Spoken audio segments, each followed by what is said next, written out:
सामने वाला आदमी बताता है कि वो अभी आए नहीं है। पर फिर मैक्सवेल उससे वॉशरूम जाने का रास्ता पूछता है। वो पीछे की तरफ इशारा करके वहां जाने को कहता है, लेकिन उस जगह का वॉशरूम देखकर मैक्सवेल को नहीं आती। खैर तभी बाहर से कोई उसे आवाज लगाता है। ये वही आदमी था जिसने उसे हायर किया है उसकी मंजिल तक ले जाने के लिए, और इसका नाम जॉन है। कार में बैठने पर वो उसे बताता है कि $200 गैस के लगेंगे और $20 पानी के और 200 तुम्हें आने ले जाने के। लेकिन मैक्सवेल ने समझा था कि वो 200 में ही सब कुछ कर देगा, इसीलिए वो उसे बहुत ही शौक वाला रिएक्शन देता है, जिसे देखकर वो बंदा कहता है कि अगर तुम्हें दिक्कत है तो मैं कार को मोड़ लेता हूँ। लेकिन मैक्सवेल के लिए वहाँ जाना बहुत ही जरूरी है। वो जगह उसकी किस्मत बदल सकती है और शायद इस दुनिया की भी। लेकिन आखिर वहाँ क्या है और ये कौन सी जगह है, ये सब हमें आगे पता चलेगा।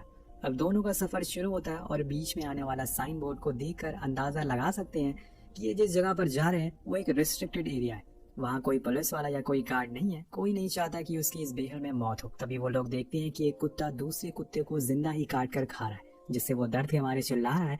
इसीलिए जॉन उसे भगा देता है और उस घायल कुत्ते के सर को कुचल देता है ताकि वो दर्द में तड़प कर ना मरे। ये सब चीजें यहाँ पर आम है क्योंकि दूर दूर तक कोई भी जानवर या कोई पेड़ नहीं है, इसलिए जो कुछ बचा है उसे खाकर अपना पेट भर रहे हैं लोग। कार ठीक हो जाती है और फिर से ये लोग चल पड़ते हैं। कुछ ही समय के बाद अंधेरा हो जाता है, इसीलिए ये दोनों वहीं पर रात गुजारने का फैसला करते। मैक्सवेल बताता है कि वो असल में जिस जगह पर जा रहा है उसका नाम है कंपाउंड।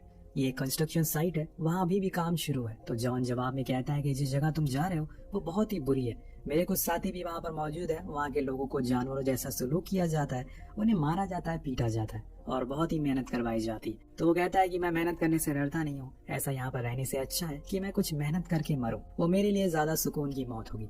अब अगला दिन होता है और आज मैक्सवेल कार ड्राइव कर रहा होता है और जॉन सो रहा होता है। इसी का फायदा उठाकर वो इसी को ऑन कर देता है, जिससे कुछ ही देर बाद कार का इंजन बोल जाता है और गाड़ी वहीं रुक जाती है। जब जॉन को इस बारे में पता चलता है तो वो उस पर बहुत ही गुस्सा करता है, लेकिन मैक्सवेल को अपनी गलती का एहसास होता है, इसीलिए वो उसे उसी समय माफी मांगता है और कुछ सोचने को कहता है, क्योंकि ये लोग एक ऐसी जगह पर है वहाँ दूर दूर तक कोई इंसान नहीं है, तो बस इनकी कार और ये दोनों है।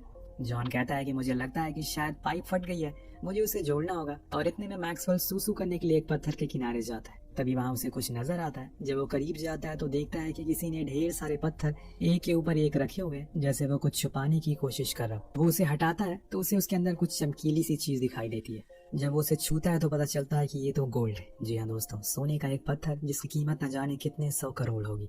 ये जमीन के अंदर गड़ा हुआ है। अब मैक्सवेल पहले तो सोचता है कि वो उसे अकेले ही यहाँ से ले जाएगा, लेकिन अकेले ले जाना इतना आसान नहीं है। उसे जॉन की मदद चाहिए, इसीलिए वो उसे आवाज लगाता है और फिर वो आकर अपने लाइटर से चेक करता है तो उसे पता चलता है कि हाँ, ये हकीकत में प्योर गोल्ड है, जिसको शायद यहाँ पर किसी ने छुपाया है या फिर वो इसे बाहर निकालने की कोशिश कर रहा होगा, लेकिन उसे ये निकला नहीं।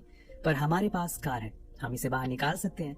दोनों लग जाते हैं। सबसे पहले तो उस जगह की खुदाई करने में उन्हें पहले पूरे पत्थर को देखना होगा कि ये आखिर कितना बड़ा है। जब वो ऐसा करते हैं तो उनके तो होश ही उड़ जाते हैं। वो गोल्ड का पत्थर बहुत ही ज्यादा बड़ा था, जिसे देख कर इनकी आंखें फटी की फटी रह जाती है। उन्हें तो यकीन ही नहीं हो रहा था कि आखिर ये उनके हाथ क्या लग गया है। जब ये उसे कार से बांधकर पूरा निकालने की कोशिश करते हैं तो अब कार भी ठीक हो चुकी है और इसीलिए वो उसे पूरी पावर के साथ आगे की ओर खींचते हैं। लेकिन दोस्तों, रस्सी टूट जाती है और वो पत्थर अपनी जगह से हिलता ही नहीं है। दोनों इस कड़ी धूप में बहुत ही मेहनत करते हैं, लेकिन कोई फायदा नहीं होता। ऊपर से इन्हें थकान और हो जाती है।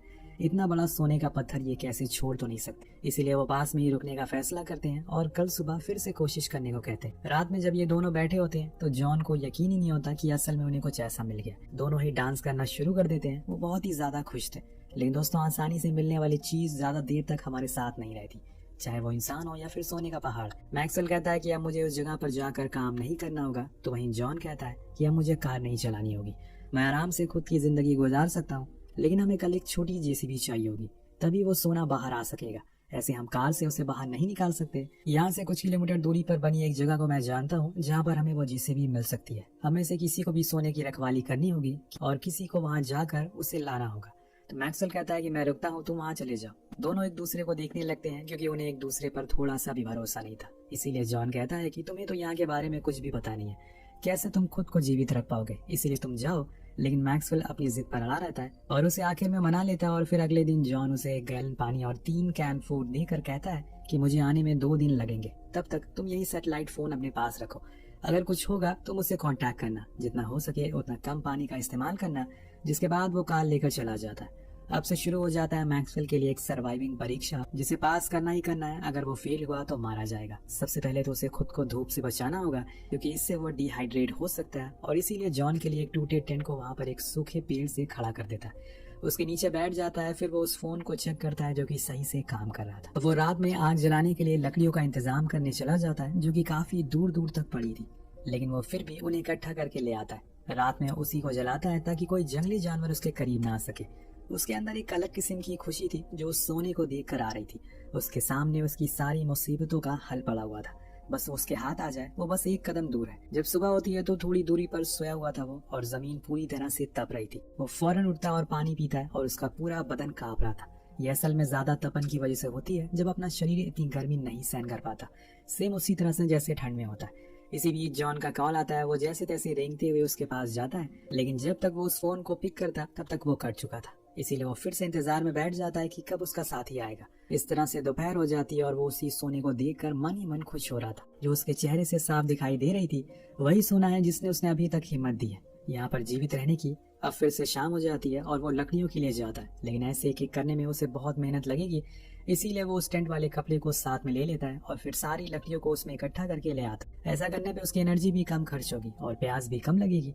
तभी वो देखता है कि गोल्ड के ऊपर से धूल हट गई है, जिसे कि वो साफ साफ देखने लगा है। इसीलिए वो फौरन वहां जाकर उसके ऊपर वो पत्थर रख देता है ताकि कोई भी उसे देख ना सके। इसके बाद वो ऊपर जाने का डिसाइड करता है, शायद वहां उसे कोई अच्छी जगह मिल सके जहाँ पर वो रात आराम से गुजार सके। और इसके लिए वो एक रेत के पहाड़ के ऊपर चढ़ता है। कुछ ही दूरी पर एक चाइनीज क्रैश प्लेन दिखाई पड़ता है जिसकी हालत बहुत ही खस्ता थी। मैक्सवेल उसके पास जाता है और वहाँ कुछ मदद के सामान को ढूंढने लगता है। ये उसके लिए एक अच्छी जगह है रात गुजारने के लिए, यहाँ पर उसे गर्मी भी नहीं लगेगी। लेकिन दोस्तों फिर वही चीज उसके दिमाग में आ जाती है, वो सोना अगर उसे कोई और ले गया तो फिर क्या करेगा। वो इंसान की ये फितरत है, वो खुद से पहले पैसे और ऐसी चीज के बारे में सोचता है जो उसे कंफर्ट दे सके। वो बड़े ही देर तक अंदर वहीं बैठा रहता है और सोचता है कि आखिर उसे क्या करना चाहिए। उसकी लालच बार बार उसे उसी सोने के पास लेकर जा रही थी, इसीलिए वो वहीं रहने का फैसला करता है। लेकिन वो अपने साथ में कुछ प्लेन के हिस्से को ले जाएगा जिससे कि वहां पर एक टेंट जैसा कुछ बना ले और खुद की छत को पूरा कवर कर दे। वो प्लेन के दरवाजों को और उसकी सीट को बाहर निकाल लेता है और फिर उसे घसीटता हुआ उसे पुरानी वाली जगह पर लेकर जाता है। यहाँ हम उसके शरीर पर निकल रहे छालों को देखते जो इस तपती हुई गर्मी की वजह से हुए थे। अब तो जैसे जैसे समय कट रहा है उसका पानी और खाना भी खत्म होता जा रहा है। ऐसे में वो कैसे खुद को जिंदा रखेगा ये तो वही जानता है। वो सोना उसकी भूख प्यास तो नहीं मिटा सकता। अब काफी देर घसीटने के बाद वो पहुंच जाता है। उन सामानों को मदद से वो टेंट जैसा शेल्टर बना लेता है और उसी के अंदर लेट जाता है। लेकिन अभी भी उसका शरीर तप रहा था, उसे गर्मी लग रही थी। वो जितना भी कुछ कर ले ये गर्मी का एहसास उसे होता रहेगा। अब शाम होने पर वो सोने के पास जाता है और उसे ध्यान से देखना शुरू कर देता है। न जाने कुछ देर बाद उसके दिमाग में क्या आता है, वो उसके ऊपरी हिस्से को पत्थर से तोड़ने की कोशिश करता है। वो कुछ देर बाद अलग भी हो जाता है और उसे हाथ में लेकर वो बहुत ही ज्यादा खुश था क्योंकि अब वो उस टुकड़े को अपने सीने से लगा कर रखेगा। शायद यही चीज उसे इस तपती गर्मी में थोड़ी ठंडी का एहसास दे सके। इसी दौरान उसके पास जॉन का कॉल आता है जो उसे बताता है कि अभी तक उसे वो जीसीबी नहीं मिली। रास्ते में उसकी कार खराब हो गई थी, इसीलिए उसे थोड़ा ज्यादा समय लगेगा। इधर से मैक्सवेल कहता है कि उसने सोने का एक हिस्सा तोड़ लिया है और वो उसके पास ही है। तो जॉन कहता है कि ठीक है, लेकिन तुम उसी के पास रहना, कहीं जाना मत। जिसके बाद वो फोन कट हो जाता है। जब अंधेरा होता है तो मैक्सवेल जंगली कुत्तों के आसपास होने का अभाव होता है, इसीलिए वो आग लेकर उन्हें ढूंढने चला जाता है ताकि वो उन्हें डरा सके। उस रात वो पूरे टाइम बाहर ही बैठा रहता है, लेकिन फिर भी सुबह सुबह उसकी आंखें लग जाती है। यहाँ हम उसके चेहरे को देखते हैं जो कि अब पूरी तरह से खराब हो चुका है। इस झुलसती हुई गर्मी की वजह से वो बचे हुए पानी को बोतल में भरता है और उसे पीता है, जिससे उसके अंदर थोड़ी जान आती है। तभी उसे एक सांप दिख जाता है जिसे खाकर वो अपना पेट भर सकता है, लेकिन जब तक वो उसे पकड़ पाता वो भाग चुका था। ये सब चीजें मैक्सवेल को सीखनी पड़ेगी, तभी वो आगे जाकर अपना पेट भर सकेगा, वरना वो भूख के कारण मर जाएगा। और इन सब चक्कर में एक और अनहोनी हो जाती है। दरअसल जब वो सांप को पकड़ रहा होता है तो उसके पैर में लगकर वो बोतल गिर जाती है, जिससे कि उसका सारा पानी वेस्ट हो जाता है। उसको अपनी इस बेवकूफ़ी पर बहुत ही ज्यादा गुस्सा आता है और वो तेज तेज चिल्लाना शुरू कर देता है, क्योंकि एक यही चीज थी जो उसे जिंदा रखी थी। अब तो उसके पास खाना भी खत्म होने लगा है, इसीलिए अगले दिन वो फिर से उसी प्लेन के पास जाता है और कुछ और जरूरत के सामान को ढूंढने लगता है। लेकिन तभी मैक्सवेल की नजर दूर से आ रही एक इंसान पर पड़ती है। वो घबरा जाता है और फौरन जाकर उस प्लेन के अंदर छुप जाता है। उसे डर था कि कहीं वो उसके पास ना आ जाए और फिर वो उसे उस गोल्ड के बारे में बताना ही पड़ेगा, जिसके लिए उसने इतने दिन मेहनत करी सब बर्बाद हो जाएगी। इसीलिए सबसे पहले तो उस गोल्ड के टुकड़े को अपने बैग में रख लेता है। और जब वो इंसान उसके करीब आता है तो हमें पता चलता है कि वो एक सर्वाइविंग लेडी है जो कि यहाँ से 5 किलोमीटर दूर बने कुछ शेल्टर के पास जा रही है। वो मैक्सवेल को यहाँ पर ऐसे अकेले देखकर उसे भी साथ चलने को कहती है, लेकिन वो तो बहुत ही ज्यादा डरा हुआ है, इसीलिए वो जो कुछ भी पूछती है उसका वो उल्टा सीधा जवाब देता है। और इससे वो लड़की को उस पर शक होता है कि जरूर ये कुछ छुपा रहा है। अब वो बार बार उसे एक सवाल करती है कि तुम यहाँ क्या कर रहे हो, लेकिन मैक्सवेल सही जवाब नहीं देता। तो वो उठकर ऊंचाई की ओर जाने लगती है। अब इसे लगता है कि कहीं वो उसका वो शेल्टर ना देख ले, उसके पास ही वो गोल्ड दबा हुआ है। इसीलिए वो उसे जाकर कहता है कि तुम यहाँ प्लेन के पास रहो, मैं अपनी शेल्टर के पास जा रहा हूँ। पर वो लेडी फिर भी उसका पीछा करती है, जिससे कि मैक्सी को गुस्सा आने लगता है और फिर वो उसे बताता है कि मेरा दोस्त कुछ ही दूरी पर है, वो आने वाला है, वो मुझे कंपाउंड तक ले जाएगा। लेकिन वो मानने को राजी नहीं थी, वो उसके शेल्टर को चेक करने लगती है। अब यहाँ पर मैक्सवेल का पेशेंस लेवल बढ़ता जा रहा था, इसीलिए आखिर में वो एक ऐसा कदम उठा लेता है जो कि उसे नहीं करना चाहिए था। वो एक फावड़े से उसके सर पर वार करता है, जिससे कि उस लड़की की वहीं मौत हो जाती है और फिर वो उसकी लाश को पास में ही गाड़ देता है। उसके पास जितनी भी जरूरत के सामान थे वो उन्हें निकाल लेता है। जब कुछ समय बीत जाता वो देखता है कि कुछ कुत्तों ने उसकी लाश को खोद कर बाहर निकाल लिया है, क्योंकि उसने मीट की बदबू आ गई थी। वो उन्हें वहां से भगा देता है और फिर उस लेडी की बॉडी को ले जाकर दूर एक जला देता है। अब वो रात मैक्सवेल सोता नहीं है। इस पूरे सफर में उसे पहली बार लगा कि शायद उसने ये गलत किया, उसे किसी की हत्या तो नहीं करनी चाहिए थी। वो रोने भी लगता है। जब सुबह होती है तो उसके पास जॉन का कॉल आता है, जो उसे बताता है कि मुझे तो जीसीबी मिल तो गई है, पर आने में थोड़ा समय लग सकता है। ये सुनकर मैक्सवेल को खुद की किस्मत पर तरस आता है कि आखिर उसने ये क्यों किया। उसके पास तो पीने का पानी भी नहीं है और ना ही खाने का सहारा। तभी उसकी नजर वहां से गुजर रहे एक ट्रक पर पड़ती है। उसके पास ये सुनहरा मौका था, वो उस गोल्ड के टुकड़े को लेकर जा सकता है और खुद की जान भी बचा सकता है। लेकिन दोस्तों, इंसान का पेट कभी नहीं भरता, उसे जितना भी दे दो वो और मांगता ही रहेगा। मैक्सवेल के दिमाग में वो पूरे सोने का पत्थर था, जिससे कि वो अपने साथ ले जाना चाहता है। इसीलिए वो चुप हो जाता है और उसके सामने से वो ट्रक चली जाती है, या यूं कहें कि उसके सामने से उसकी जिंदगी चली जाती है। एक दिन जब वो लकड़ियों को लेकर वापस आ रहा होता है, तभी तेज रेतीला तूफान उसकी तरफ बढ़ने लगता है। वो फौरन अपने शेल्टर के पास जाता है, लेकिन वो तूफान इतना तेज था उसका सारा सामान उड़ जाता है। जब उसकी आंख खुलती है तो वो खुद को रेत के नीचे दबा हुआ पाता है। उसके पेट में एक लकड़ी घुस गई थी, जिससे कि उसे बहुत ही तकलीफ हो रही थी। पर सबसे पहले ख्याल उसके दिमाग में ये आता है कि क्या वो सोने का टुकड़ा बचा है। वो ऐसे ही रेंगते हुए अपने बैग के पास जाता है, पर वो टुकड़ा तो उड़ गया था, लेकिन वो पत्थर अभी भी वहीं पड़ा हुआ था, जिससे कि उसे थोड़ी राहत मिलती है। अब वो किसी तरह अपने पेट से उस लकड़ी को निकालता है और फिर आग जलाकर उस घाव को गर्म कर देता है, ताकि खून बहना बंद हो सके और इन्फेक्शन ना हो। लेकिन इसमें उसे बहुत ही ज्यादा दर्द होता है, जिसकी वजह से वो वहीं बेहोश हो जाता है। जब दोबारा उसकी आंख खुलती है तो उसके सामने एक लेडी थी, जो उसे पानी पिलाती है। मैक्सवेल को लगता है कि ये वही लेडी है जिसे उसने मार दिया।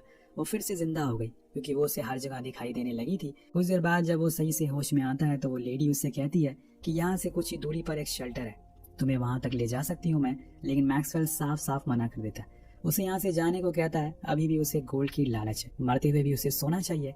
अब जाते हुए वो लेडी पूछती कि क्या तुमने मेरी बहन को यहाँ से जाते हुए देखा है, तो वो मना कर देता है। पर जिसको उसने मारा था वही उसकी बहन थी। उसके जाने के बाद जॉन का उसके पास कॉल आता है, जो उससे कहता है कि उसे थोड़ा और समय लगेगा, तब तक तुम सोने का ख्याल रखो। अब मैक्सवेल आग जलाने की कोशिश करता है, लेकिन ऊपर हम देखते हैं कि गिद्ध उड़ने लग गए। कुछ ही दूरी पर वहां पर कुछ कुत्ते भी आ जाते हैं। वो फिर से जॉन को कॉल लगाता है और जल्दी आने को कहता है, लेकिन हम देखते हैं कि जॉन तो उसे कुछ ही दूरी पर बैठा हुआ है।